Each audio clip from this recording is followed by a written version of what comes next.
36 குருமார்களிடம் கற்ற வித்தை. 28 வருட அனுபவம் வாய்ந்த ஜோதிடர் பண்டிட் விஜய் அவர்களின் VLB ஜோதிட முறையை கற்றுக்கொள்ள வேண்டுமா? மொபைல் நம்பர் வைத்து ஜோதிடம், ஆதார் கார்டு வைத்து ஜோதிடம், MT கட்டம் வைத்து ஜோதிடம், ஒரு ஜாதகத்தை வைத்து 100 பேருக்கு பலன் சொல்லும் முறை. இந்த மாதிரியான ஜோதிட முறை கற்றுக் கொடுக்கப்படும். இதில் 1ஆம் பாவக வகுப்பு பிப்ரவரி 22ஆம் தேதி ஆரம்பம். முன்பதிவுக்கு அழையுங்கள். வணக்கம், வாழ்க வளமுடன். அன்பர்களே, கோவையிலிருந்து நான் உங்கள் பண்டிட் விஜய். நிறையா ஜோதிடம் சார்ந்த சித்தாந்தங்களை பதிவிட்டு கொண்டு வருகிறோம். வித்தியாசமான பரிகாரங்களை சொல்லிட்டு வருகிறேன். இதுவரை என்னுடைய ஸ்ரீ ஜோதிடவிடம் சேனல் பார்த்து சப்ஸ்கிரைப் பண்ணவங்க, இதுவரை புதுசாக ஏற்கனவே பார்த்து கொண்டு இருப்பவர்கள், புதிதாக பார்க்க இருப்பவர்கள் அனைவருக்கும் கோடான கோடி நன்றி நன்றி நன்றி. ஒரு சமீபத்தில் ஒரு ஜாதகம், பெண்ணோட ஜாதகத்தில் 7ஆம் இடத்துல குரு இருக்குது, 9 கூடையவரும் 7ல் இருக்கார். 7ஆம் இடத்துல குரு இருக்குது, 9 கூடையவரும் 7ல் இருக்கார். அந்த பொண்ணு கல்யாணமே ஆகலை. இதில் என்னென்னு கேட்டிங்கன்னா, இதில் 7ஆம் இடம் திதிசூன்யம். 7ஆம் இடம் திதிசூன்யம். 7ஆம் இடம் திதிசூன்யமாகி போச்சு. 7ஆம் இடம் தான் பெரியப்பா பாவகம்னு பேர். 7ஆம் அதிபதியும் குருவும் சம்மந்தப்பட்டாலே அங்கே பெரியப்பா பாவகம் வேலை செய்யும். பெரியப்பா பாவகம் வேலை செய்யும். அந்த 7ஆம் அதிபதியும் குருவும் சம்மந்தப்பட்டால் பெரியப்பா பாவகம். அப்போ அந்த ஜாதத்தை வாங்கிட்டு 7ஆம் இடம் திதிசூன்யமாகி போச்சு. 7 கூடையவர் பலமாக இருக்கார். ஜாதகப்படி 7 கூடையவர் பலமாக இருக்கார். 7ல் குரு இருக்குது. சரி, இந்த பொண்ணுக்கு பெரியப்பா இருக்கான்னு கேட்டேன். அந்த பேச்சை எடுக்காதீங்கிறாரு. இந்த பொண்ணோட அப்பா பேச்சை எடுக்காதீங்கிறாரு. திருப்பூர்லேருந்து. சார், இந்த பொண்ணு கல்யாணம் ஆகணும்னா இந்த பொண்ணோட பெரியப்பா வரணும். பெரியப்பா வந்து சம்மந்தம் பேச உட்காரலன்னா கல்யாணம் நடக்காது. என்ன சார் இப்படின்னாரு. அவர் யூடியூப் பார்த்துருக்காரு. 7ல் குரு இருக்கனால பிராமணரை வச்சு ஏதாவது பிராமணரை சபையில் முன்னாடி உட்காரச்சு, நம்மளை யூடியூப் பார்த்து அவங்களே செய்கிறாங்க நிறைய பேர் பரிகாரம். குரு தான் பிராமணர். ஸோ 7ஆம் இடத்துல குரு இருக்குது. ஒரு பிராமணர் ஃபேமிலி ஃப்ரெண்ட்ஸை கூப்பிட்டு உட்கார வச்சு, வாங்கோ உட்காருங்கோ காபி சாப்பிடுங்கன்னு வரவேற்கணும்னு சொல்லி நம்ம ஏற்கனவே மீடியாவில் பேசியிருக்கோம். நான் ஆதன் தமிழில் நான் பேசியிருக்கிறேன். ஆதன் ஆன்மீகம் சேனலில் பேசியிருக்கேன். இதை பார்த்துட்டு அவர் செஞ்சுருக்கிறார். செஞ்சு ஒன்றும் ஒர்க் அவுட் ஆகலை. இப்போ நான் சொன்னேன், இந்த ஜாதகத்தில் 7ஆம் இடம் திதிசூன்யம், 7ஆம் இடம் பெரியப்பா, குருதான் பெரியப்பாவுக்கான கிரகம். ஸோ அவர் வந்து காம்ப்ரமைஸ் பண்ணி நீங்கள் முடிவு பண்ணுங்கன்னு ஆச்சு. சார், 2 பேருக்குள்ளே பேச்சுவார்த்தையே கிடையாதுங்க. உங்களுக்கு புள்ள முக்கியமா இல்லை உங்களுடைய ஈகோ முக்கியமா? புள்ள முக்கியமா ஈகோ முக்கியமா? சார், அவர் கூப்பிட்றதுக்கு எனக்கு ஒன்றும் பிரச்சனை இல்லை, என் சம்சாரம் ஒத்துக்க மாட்டாங்கங்கிறாரு. அவர் சம்சாரமும் ஒத்துக்காதுங்கிறாரு. அவர் சம்சாரமும் ஒத்துக்காது. ஏன் சம்சாரம் ஒத்துக்க மாட்டாங்க? சொத்து பாகம் பிரிக்கிறதுல சண்டையாகி போச்சுங்க. அப்போ நான் கேட்குறேன், ஐயா நீங்கள் செங்குந்தரான்னு கேட்டேன். ஆமாம் சார் செங்குந்தர்னார். செங்குந்த முதலியாரா? ஆமாம் சார் முதலியார். எப்படி சொன்னீங்கிறாரு. குருதான் முதலாளி. அதை நான் முதலியாருன்னு மாற்றிட்டேன், அவ்வளோதான் மேட்ரு.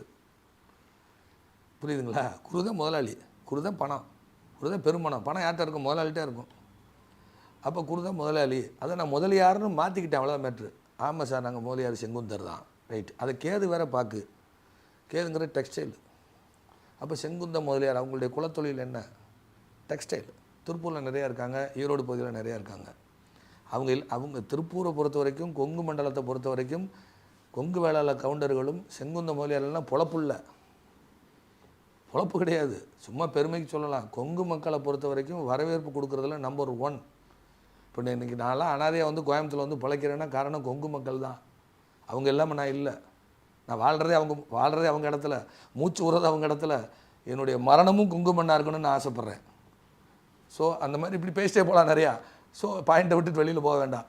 இப்போ என்னென்னு கேட்டிங்கன்னா, இப்போ அவங்களுக்கு பரிகாரத்துக்கு இதான் பரிகாரம், வேறு வழியே கிடையாது. நீங்கள் போய் காம்ப்ரமைஸ் பேசுங்க. சார், நான் பேசுனா எங்கள் அண்ணன் பேச மாட்டார், எங்கள் அண்ணன் பேசினாலும் நான் பேச மாட்டேன், வேறு வழி இல்லை. 2 பேரும் சண்டை போட்டுட்டோம், சொத்து பாகம் பிரிக்கிறது நிர்வாகம் பண்ணி ஒன்றுக்கு ஒன்று பிரச்சனை. சார், தயவு செஞ்சு இந்த பேச்சை விட்டுருங்க சார் அப்படிங்கிறாரு. சார், வேறு வழி இல்லை, இதுதான் வேறு வழி இல்லை, பேசுங்க. உங்கள் அண்ணன் வராமல் இந்த பொண்ணுக்கு கல்யாணம் இல்லை அப்படின்னு சொல்லியாச்சு. ஏன்னா அவர் வந்து காம்ப்ரமைஸ் பண்ணணும். சம்பந்தம் பேசுகிறத அவர் தான் வந்து பண்ணணும்.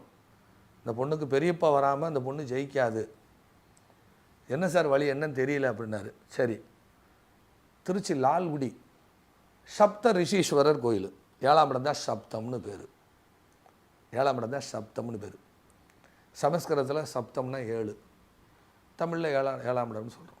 அப்போ சப்த ரிஷீஸ்வரர் குரு தான் ரிஷி. அப்போ லால்குடி பக்கத்தில் சப்த ரிஷீஸ்வரர் கோயில். குரு காலபுருஷனுக்கு 9 கூடையவர். குரு காலபுருஷனுக்கு 9 கூடையவர். 9ஆம் இடம் தான் பாக்கிய வீடுன்னு பேர். 9ஆம் இடம் தான் வேதம்னு பேர். 9ஆம் இடம் தான் மந்திரம்னு பேர். 9ஆம் இடம் தான் வேதம். 9ஆம் இடம் தான் மந்திரம். அப்போ திருமங்கலத்துக்கு பக்கத்தில் அதே லால்குடிக்கு முன்னாடியே திருமங்கலம்னு ஒரு ஊர் வரும். சாமவேதீஸ்வரர். சாமவேதீஸ்வரர் குருதான் வேதம். பாரதிராஜா ஐயா தெரிஞ்சு வச்சாரோ தெரியாமல் வச்சாரோ, ஆனால் டைட்டில் அவர் கரெக்டாக வச்சார், வேதம் புதிதுன்னு. குரு வீட்டுக்கு நேராக ஆப்போசிட்டில் தான் புதனோட வீடு. புதன் தான் இளமை புதுமை. சாமவேதீஸ்வரர். இது என்னன்னு கேட்டிங்கன்னா, சாஸ்திரத்தையும் சம்பிரதாயத்தையும் பெரியோர்களையும் அவமதித்த ஜாதகம் அந்த பெண் ஜாதகம்.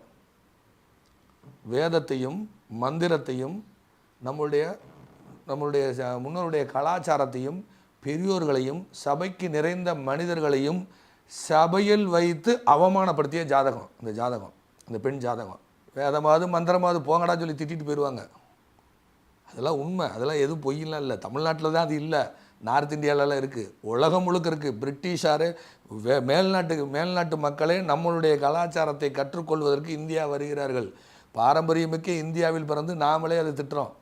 ஸோ அந்த இது மாதிரி சாபம் உள்ள ஜாதகம் அப்படின்னு சொல்லி அதுக்கு நிவர்த்தி பண்ணுங்கன்னு சொல்லி சப்தம்னா 7.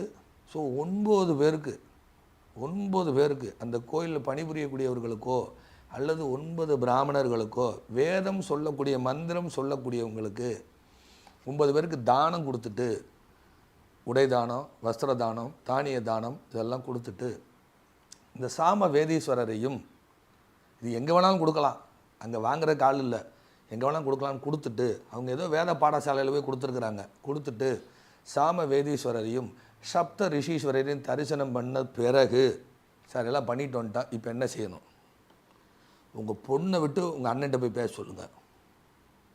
உங்கள் பொண்ணை விட்டு உங்கள் அண்ணன்ட்ட போய் பேச சொல்லுங்கள் அப்படின்னு சொல்லி, அந்த அவங்க பொண்ணு ஃபோன் பண்ணி அவர் ஃபோன் எடுக்கலை.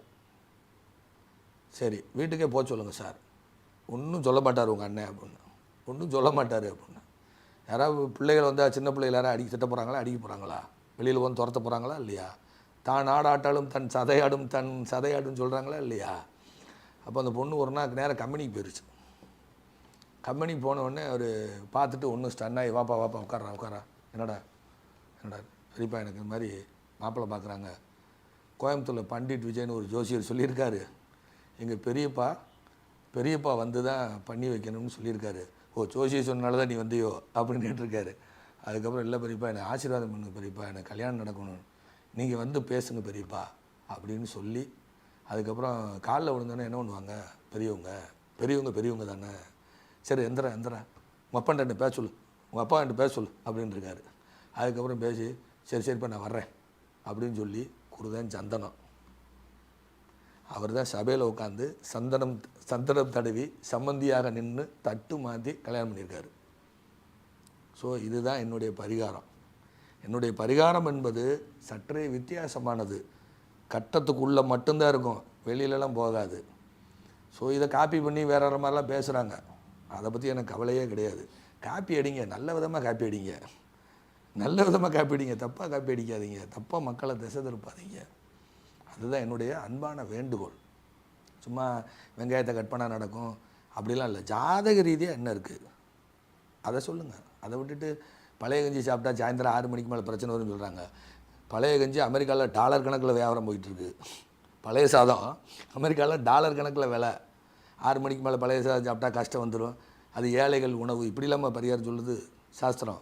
இப்படிலாம் சொல்லலை, இது ஜோதிட சாஸ்திரம். நான் என்னுடைய குருவுடைய அறிவுடன், இறைவன் எனக்குன்னு சில அறிவை கொடுத்துருப்பார்ல, எனக்கு ஒரு 10% தான் இறைவன் அறிவை கொடுத்துருக்காரு. 10% கூட சொல்லக்கூடாது, 1% தான் கொடுத்துருக்காரு இறைவன். எல்லாம் குருமார்களுடைய அறிவு தான். அவங்களுக்கு நான் செய்த சேவைகள் அதுதான் காரணம். பிரபஞ்சமும் காரணம், நான் வணங்கக்கூடிய இறைவனும் காரணம். ஸோ இந்த பரிகாரம் என்பது சற்றே வித்தியாசமானது.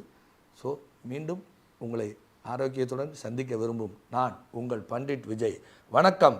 வாழ்க வளமுடன். 36 குருமார்களிடம் கற்ற வித்தை 28 வருட அனுபவம் வாய்ந்த ஜோதிடர் பண்டிட் விஜய் அவர்களின் VLB ஜோதிட முறையை கற்றுக்கொள்ள வேண்டுமா? மொபைல் நம்பர் வைத்து ஜோதிடம், ஆதார் கார்டு வைத்து ஜோதிடம், எம்டி கட்டம் வைத்து ஜோதிடம், ஒரு ஜாதகத்தை வைத்து 100 பேருக்கு பலன் சொல்லும் முறை. இந்த மாதிரியான ஜோதிட முறை கற்றுக் கொடுக்கப்படும். இதில் 1ஆம் பாவக வகுப்பு பிப்ரவரி 22ஆம் தேதி ஆரம்பம். முன்பதிவுக்கு அழையுங்கள்.